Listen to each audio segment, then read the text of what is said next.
نقاب لگا لیا ہے، ہاتھوں میں گلیوز ہے، پیروں میں ساکس ہے، اور اسی کے بغل میں دوسری اس کی سگی بہن، بال کھلے ہیں، جینز پہنی ہوئی ہے، اسکرٹ پہنی ہوئی ہے، ٹی شرٹ پہنی ہوئی ہے، ہاف آستین کے ٹی شرٹ ہے، بال کھلے ہیں، لپسٹک لگی ہوئی ہے، اونچی ایڑی کی سینڈل پہنی ہوئی ہے. یہ دونوں سگی بہنیں اپنے گھر سے نکلتی ہیں. چوراہے پر کچھ چھچورے لڑکے کھڑے ہیں، کچھ اوباش لڑکے کھڑے ہیں. ایمانداری کے ساتھ بتانا، دل پر ہاتھ رکھ کے بتائیں. میڈیا والوں، آزادی کے نعرے لگانے والوں، ایمانداری کے ساتھ بتانا، دل کی گہرائی سے بتانا.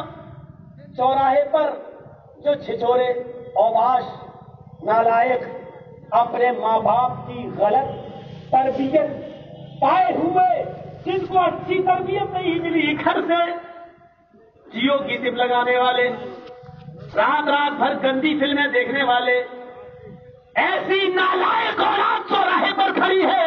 ایمانداری کے ساتھ بتانا، ان دونوں سگی بہنوں میں سے یہ لڑکے اب کسی کو چھیڑیں گے تو کس لڑکی کو چھیڑیں گے؟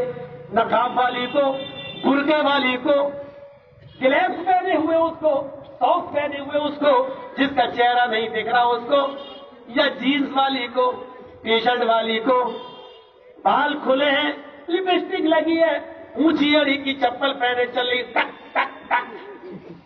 ادھر لڑکوں کے دل کر رہے تھک تھک تھک. ایمانداری کے ساتھ بتانا، بڑی امیدیں تم لگاتے ہو، یہی فرقہ ہے، بہت دور نہیں ہے آپ کے، بستی سے کلیا تک ہے، یہی موزم پور کا علاقہ ہے. یہی میڈیا والے میرے پاس آئے، کہنے لگے اسلام میں پردہ ہے کہ نہیں؟ میں نے کہا ہے. کہنے لگے ثانیہ مرزا اسکرٹ پہن کے کھیلتی ہے، آپ کیا کہیں گے؟ میں نے کہا آپ نے اسلام کا نام لیا، بتا دیا، ثانیہ مرزا کا نام کیوں لے رہے ہو؟ آپ نے جب یہ کہہ دیا اسلام میں پردہ ہے یا نہیں، میں نے کہہ دیا ہے. آپ نے یہ پوچھا کہ اسکرٹ پہن کے کھیل سکتی ہے یا نہیں لڑکیاں، میں نے کہہ دیا اسلام کے اندر نہیں کھیل سکتی. اب آپ کہہ رہے ثانیہ مرزا کھیلتی ہے، اس کے بارے میں آپ کیا کہو گے؟ میں نے کہا جب میں نے کام بات کہہ دی ہے تو ثانیہ مرزا کا نام اچھالنے کی کیا ضرورت؟ کہنے لگا نہیں بتانا ہوگا. میں نے کہا تو یہ بتاؤ ثانیہ مرزا کیا تمہاری بہن لگتی ہے؟ کہنے لگا نہیں تمہیں بتانا ہوگا. میں نے کہا تجھے بتانا ہوگا کہ تیرا کیا رشتہ ہے ثانیہ مرزا، اس کا نام تو کیوں لے رہا ہے؟ کہہ رہا اس کی مرضی، اگر وہ اسکرٹ پہن کے کھیلتی ہے تو تمہارا کیا جا رہا ہے؟ میں نے کہا اسلام کے اندر اسکرٹ پہن کے کھیلنے کی اجازت نہیں ہے. اب اگر کوئی ننگی بھی کھیلے تو اسلام سب کچھ نہیں جا رہا ہے. ہم نے تو ایک قانون بتا دیا ہے، آپ کیوں کسی کا نام لے رہے ہو؟ کہا نہیں یہ بتاؤ کہ ثانیہ مرزا نے اسکرٹ پہن لی تو کون سا بوال ہو گیا؟ میں نے کہا اگر تیری بہن ننگی گھوم جائے، تیری بہن اگر ننگی بازار میں چلی جائے تو میرے اوپر تو پھر بھی کوئی اعتراض نہیں، میں کیا کروں؟ تو اپنی بیٹی کا مالک ہے، ہم کیا کر سکتے ہیں اس میں؟ ہم تو صرف یہ بتائیں گے کہ پڑھتا ہے، اپنی بہن بیٹیوں کو سنبھال کے رکھو، وہ کھیلتی ہے تو اس سے پوچھو. ہم تو صرف یہ کہیں گے کہ اسکرٹ پہن کے کھیلنا جائز نہیں ہے. وہ بار بار ہم سے ثانیہ مرزا کہلوانا چاہ رہا تھا. میں نے کہہ دیا تو اپنی بیٹی کو ننگا کھلوا، میرا باپ کا کیا جا رہا ہے؟ جب اس نے یہ کہا ثانیہ مرزا اسکرٹ پہن کے کھیل رہی، تمہارے باپ کا کیا جا رہا ہے؟ میں نے کہا تیری بیٹی ننگی کھیلے، میرے باپ کا کیا جا رہا؟ کھلوا دیں گے. کہنے لگا میری بیٹی تک کیوں جا رہے ہو؟ میں نے کہا تم ثانیہ مرزا تک کیوں جا رہے ہو؟ کہنے لگا تمہیں بتانا ہوگا. میں نے کہا تمہیں بھی بتانا ہوگا کہ تمہارا کیا رشتہ ہے. ثانیہ مرزا کو اٹھا کر کیا اس کے دل کی محبوب بننا چاہتے ہو؟ کیا بننا چاہتے ہو تم؟ نہیں میں تو عورتوں کی آزادی کی بات کر رہا ہوں. میں نے کہا اپنی ماں بہن بیٹی کو آزاد گھما دے، چڈی بھی مت پہنا، میرے باپ کا کیا جا رہا ہے؟ میرے باپ کا کیا جا رہا ہے؟ اٹھ کے چلا گیا اور کہنے لگا تمہارا انٹرویو لینا بیکار ہے. میں نے کہا بلایا کس نے تھا؟ تم خود آئے ہو. صحیح بات برداشت نہیں ہے. ذرا غور کرو، بنیادیت بری ہے. یہ ہمارا بھارت کا قانون کہتا ہے اشلیل پکچر نہیں کھنچوا سکتی ہے کوئی لڑکی، لیکن ایک پٹی آتی ہے بس اتنی سی 2 انچ یہاں سے لے کر اور ایسے یہ سینہ ہوگا نا لڑکی کا عورت کا یہاں سے ایسے لے کے تو یہاں باندھ لے بس. اب یہ اشلیل نہیں ہے, صرف اتنی سی پٹی ہے, یہاں پن لگایا اور یہاں سے اس نے پہن کے یہاں سے لا کر یہاں لگا لیا. یہ سب دکھ رہا ہے, صرف اتنی سی پٹی یہاں لگی ہوئی ہے, لیکن یہ اشلیل نہیں ہے, یہ آزادی ہے عورت کی, اس کا لباس ہے, اس نے جو چاہ پہنا, یہ اتار دے گی تو اشلیل مانی جائے گی. کیسا قانون؟ ہم نے کہا پھر تو بکریاں بھی اشلیل نہیں ہے. ان کا مالک بھی ایک کپڑا لپیٹ دیتا ہے ان کے تھن میں تاکہ اس کے بچے دودھ نہ پی جائیں بکری کے, یا کوئی دوسرا آدمی اس کا دودھ نہ دو لے. ہم نے کہا ہماری ان لڑکیوں سے, ان ماں بہن بیٹیوں سے زیادہ پردہ تو آج کل کی بھیڑ بکریاں کر رہی ہیں. غور کرو میرے بھائیوں, یہ کہاں کا نیم ہے اور کہاں کا انصاف ہے؟ عورتوں کو ننگا فرما کر دو اور کہہ دو ہم کو آزادی کا نعرہ لگا رہے ہیں. یہ آزادی کا نعرہ ہے, یہ آزادی کا نعرہ. پاکستان کے اندر آج بھی ایک جو PIA فلائٹ چلتی ہے پاکستان انٹرنیشنل ایئر لائنس, اس کے اندر ایک لڑکی آج بھی پائلٹ ہے, جہاز اڑاتی ہے اور چلاتی ہے, لیکن مجال کہ اس کی ہاتھ کی انگلیاں اور اس کا ناخن بھی کسی غیر سے دیکھا. نقاب میں آتی ہے, نقاب میں جاتی ہے, نقاب میں پلین اڑاتی ہے, پاکستان سے دبئی جاتی ہے, پاکستان سے سعودیہ جاتی ہے, اور ادھر بھی وہ برقعے میں اور نقاب میں رہتی ہے. میں بتانا یہ چاہتا ہوں کہ اگر کوئی لڑکی ترقی کرنا چاہے, بزنس کرنا چاہے, سروس کرنا چاہے تو پردے میں رہ کر بھی وہ کر سکتی ہے. اگر کوئی پائلٹ بھی بننا چاہے تو پردے میں رہ کر, پردہ کسی لڑکی کی ترقی کی راہ میں رکاوٹ نہیں بن سکتا ہے.